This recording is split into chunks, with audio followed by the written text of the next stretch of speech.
ওয়ারিশান সম্পত্তি ভাগ-বণ্টন বিষয়ক আজকের আইনি আলোচনায় স্বাগত জানাচ্ছি। সাথে আছি আমি অ্যাডভোকেট তৌহিদ হাসান।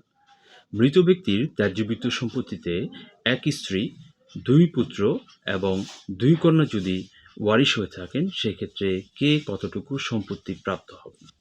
মুসলিম ফারায়েজ আইন অনুসারে সেক্ষেত্রে স্ত্রী শেয়ারার হিসাবে ৮ ভাগের ১ অংশ সম্পত্তি প্রাপ্ত হবেন এবং পুত্র-কন্যাগণ রেসিডুয়ারি হিসাবে অবশিষ্টাংশ সম্পত্তি ২:১ অনুপাতে প্রাপ্ত হবেন। এখন আসুন কিভাবে সম্পত্তি ভাগ বণ্টন করবেন। মোট সম্পত্তিকে ৮ ভাগ করে ১ ভাগ স্ত্রীকে দিতে হবে এবং স্ত্রীকে ১ ভাগ সম্পত্তি দিয়ে দেওয়ার পরে অবশিষ্ট থাকে আরও ৭ ভাগ সম্পত্তি। এই ৭ ভাগ সম্পত্তিকে ২:১ অনুপাতে ভাগ করতে হবে। সেটা কিভাবে? এই ৭ ভাগ সম্পত্তিকে আবার ৬ ভাগ করবেন। ৬ ভাগ করে ২ ভাগ ২ কন্যাকে দিতে হবে এবং বাকি ৪ ভাগ ২ পুত্রকে দিতে হবে। এই হচ্ছে নিয়ম। আজকের আইনি আলোচনা এ পর্যন্তই।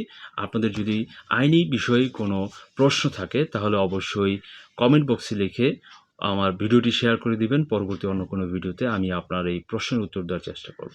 ধন্যবাদ সবাইকে।